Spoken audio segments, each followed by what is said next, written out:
Ogun State after the National Sport Festival. Now the sports writers have something to say, and they are calling for the they are calling on the government to immortalize the 22 deceased athletes.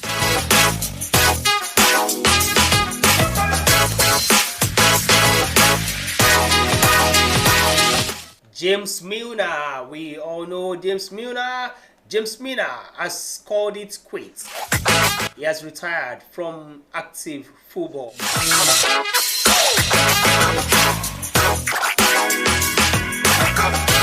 You're welcome to my World of Sport on Fly 104.9 FM this beautiful Monday evening, the first day in the month of June, year 2026. My name is Qozeem Oladapo. You call me the go-getter. Yes, lace up your boots, put on your sports kit and get ready to play with me as we do it together just for the fun of the game.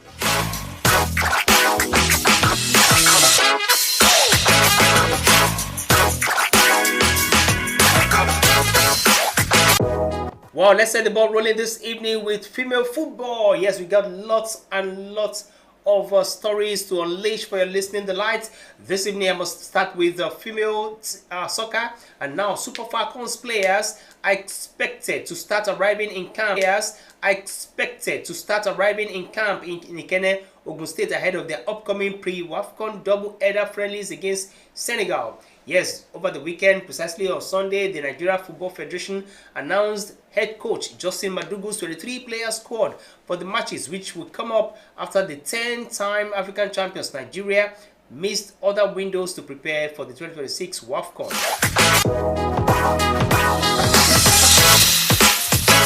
The list released by the coach includes Captain Rasheedat Ajibade, goalkeeper Chiamaka Nnadozie, and veteran forward Asisat Oshoala.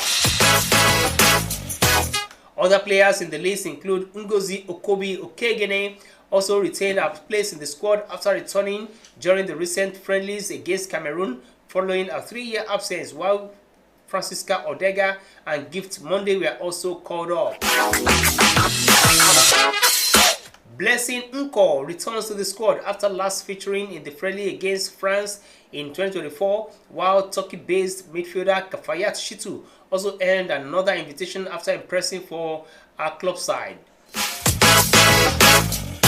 Another returnee is London City Lionesses defender Rafiat Imran, who has not featured for the Super Falcons since 2023 FIFA Women's World Cup in Australia and New Zealand.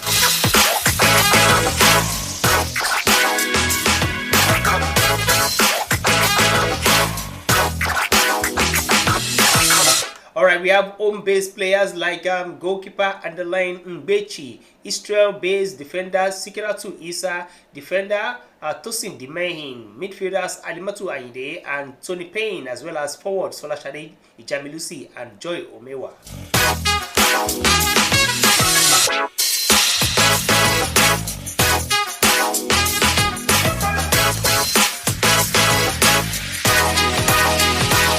Yes, the Super Falcons of Nigeria will face the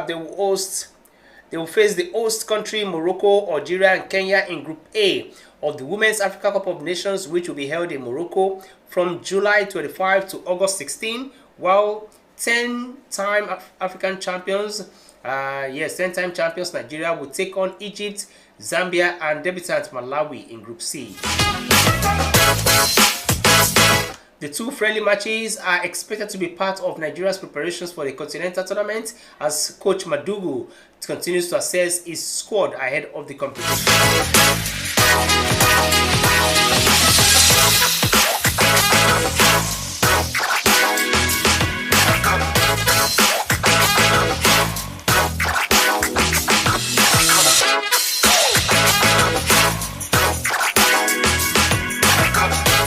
Yes, I just told you about Super Falcons goalkeeper who has been invited to the Super Falcons squad ahead of the friendly matches involving the team ahead of the African Women Championship. Yes, that's talking about Chiamaka Nnadozie. She has endured disappointment at Wembley as Brighton and Hove Albion women team. Yes, the Brighton and Hove Albion women's team lost by 4 goals to nothing in the Women's FA Cup final decided yesterday. Nnadozie was one of Brighton's standout performances despite the heavy defeat, making 6 saves from the 10 shots she faced as Man City completed a historic domestic double in front of 43,917 spectators.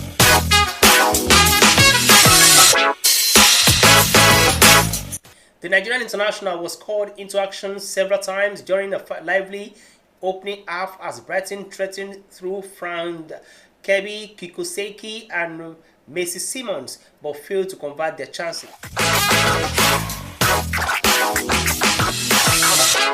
Man City ladies eventually broke the deadlock in the 38th minute when Jamaican striker Khadija Shaw headed home before skipper Alex Greenwood doubled the advantage with a low free kick from 20 yards.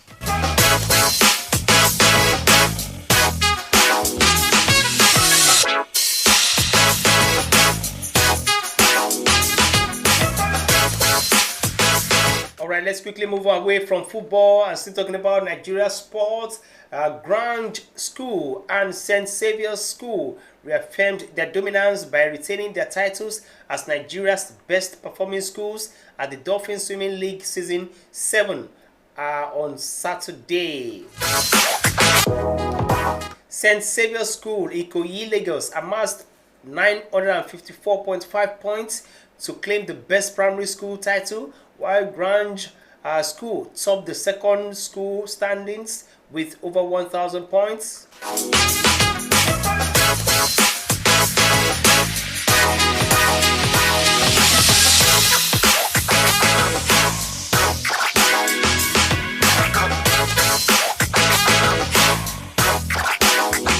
Yes, one particular swimmer who goes by the name Ogwegbu.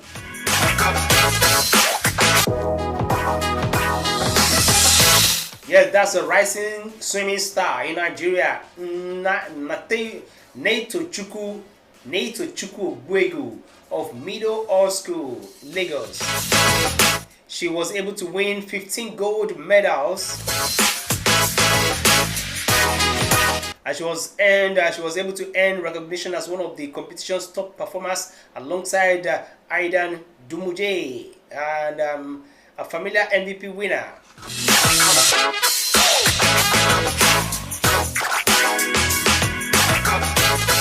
Yes, the well-attended swimming tournament held in Lagos featured remarks from former president of the Nigeria Aquatics Federation, Babatunde Fatai Williams, who described the Dolphin Swimming League as the best to have emerged from Nigeria.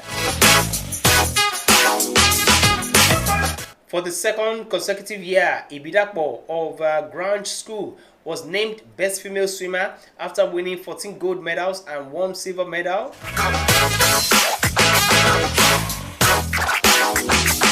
The league technical director Samuel Jesmail underscored the competition's developmental impact, stressing that it is already producing swimmers capable of representing Nigeria in the future. That's annually.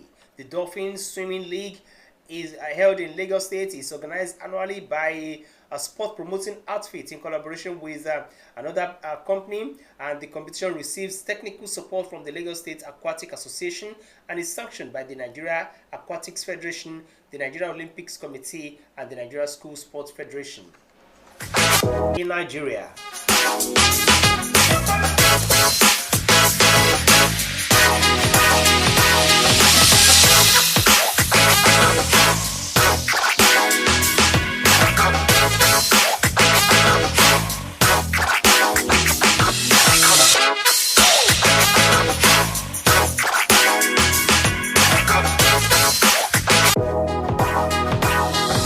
Well, at the end of the tournament, I will tell you that Ridwan Karim of Northern Lions emerged as the best fielder with 6 dismissals in 8 innings, while the Outstanding Young Player award went to Ismail Abdullahi of Southern Sharks.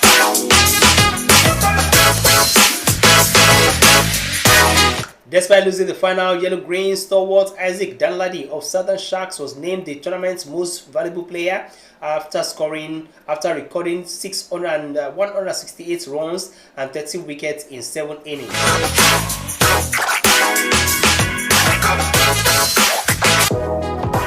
Aside the cash prizes for individual awards, all 6 participating teams also benefited from the tournament's prize pool of over 13 million naira.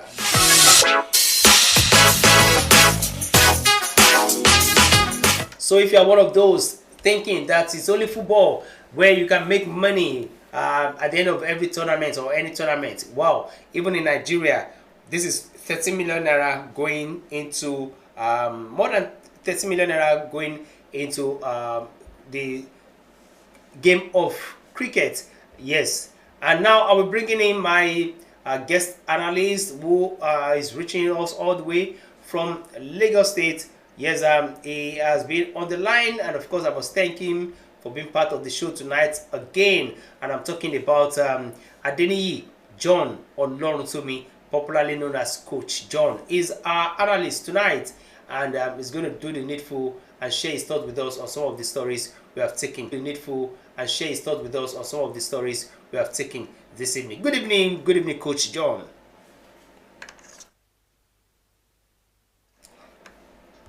Hello, are you listening from around the world? Okay. It's your boy, Coach John. All right. Thank you. Can you hear me now? Yeah, I can hear you. All right. Okay. Now, Coach John, yes, I was talking about swimming, and the event actually took place in Lagos State, and it was a league. They call it league, and some young, vibrant girls in primary schools, secondary schools controls medals at the Olympics, at the All Africa Games in swimming. But this is a good trend, and I feel if this is sustained well, maybe that's going to be an opportunity for Nigeria to produce talent that can compete favorably with South Africa and maybe the biggest swimming nations of the world at the Olympics. Your view about this competition coming up in Nigeria?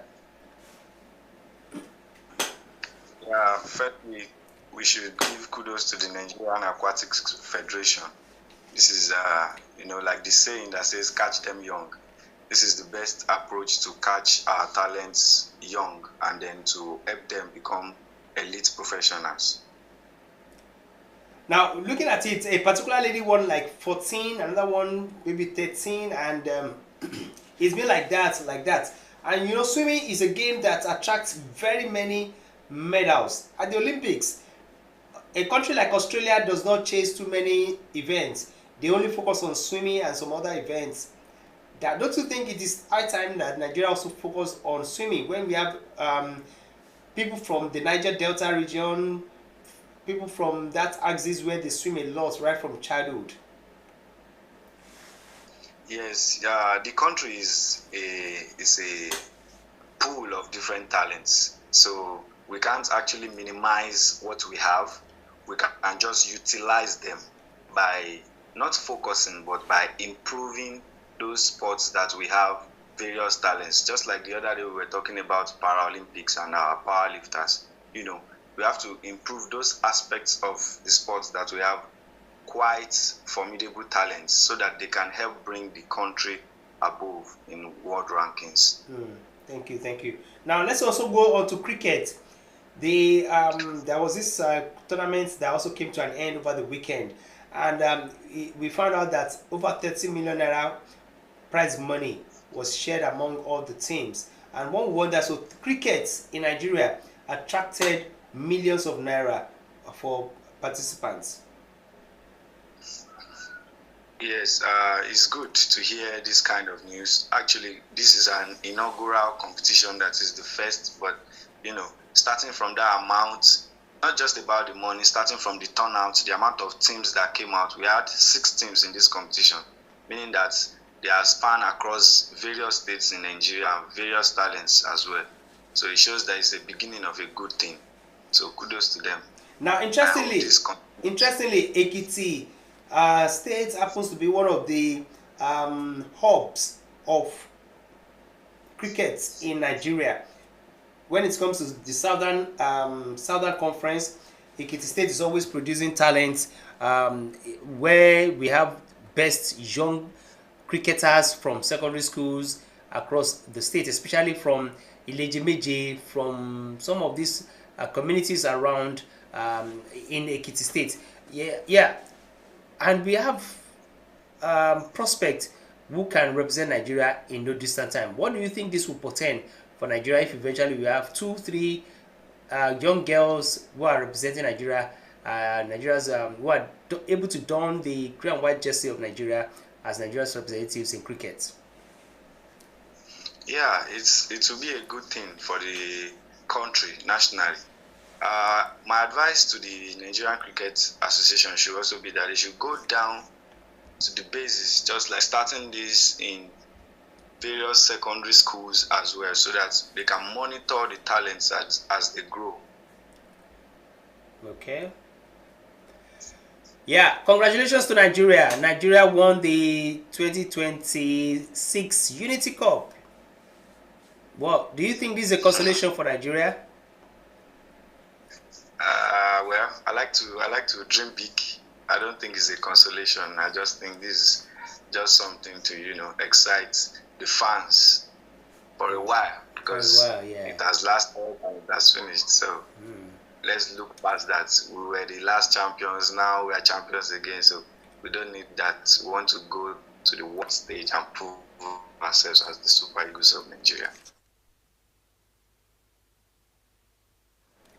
All right, thank you too more. Thank you so much. And now we go on. Let me quickly take some other stories that we have here while we move on from there to talk about yes, European football. Yes, this time around, before we go on to European football, now there was a time. Okay, let me quickly read this story. The Sports Writers Association of Nigeria (SWAN) Kano State chapter has advised the state government, that's Kano State government, to immortalize the 22 athletes who died in a road accident while returning from the Ogun State Ogun Gateway Games in 2025.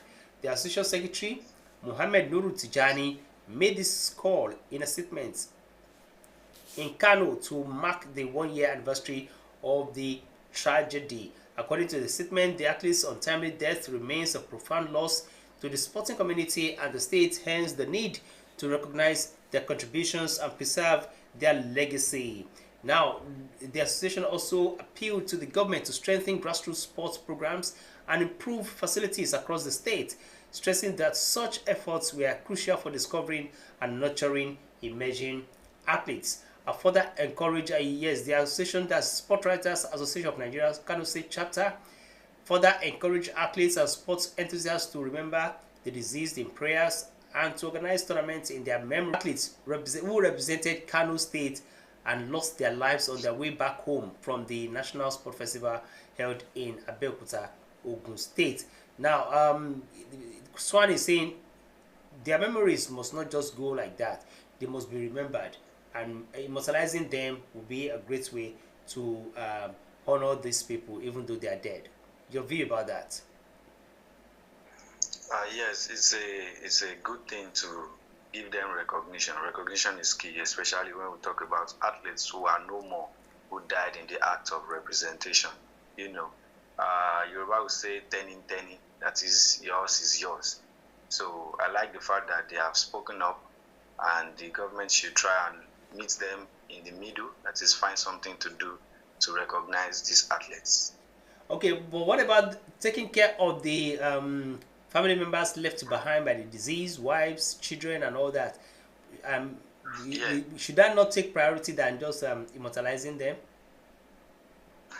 When we talk about recognition because we also back then too, when the accident happened, immediately the federal government did something for the families. The Kano State government also did something for the families, but I'm of the opinion that it's never enough. Whatever they were given back then would have been exhausted, and by now they would be back to square one.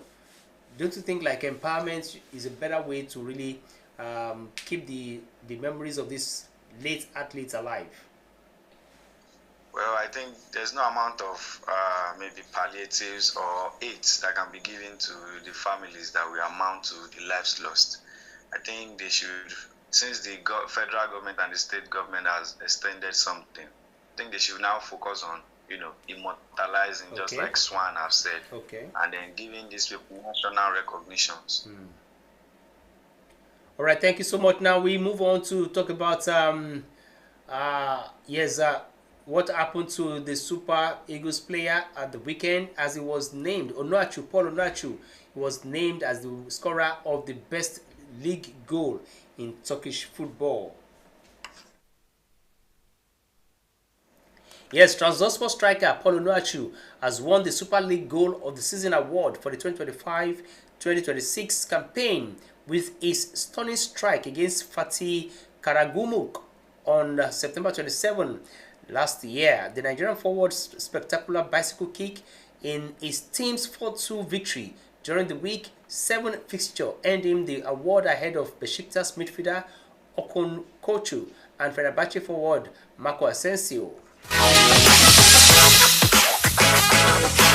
Yes, Onuachu got on the end of a cross from Wagner Pina before producing an acrobatic overhead kick that beats goalkeeper of the opponent, and that goal has been named the best goal of the season in the Turkish football. That's a wonderful one from Onuachu.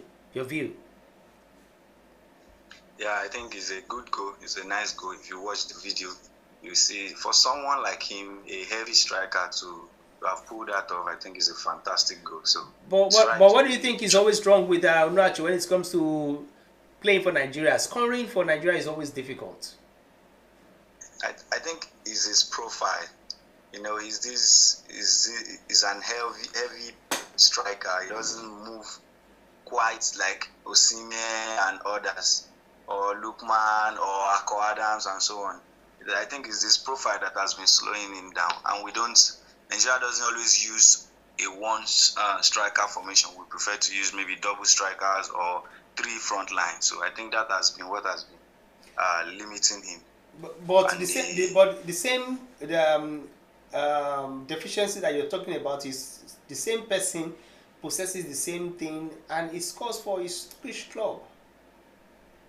Are you talking about the person of Osimhen? No. Onuachu. I mean, his deficiency. Yeah, it does.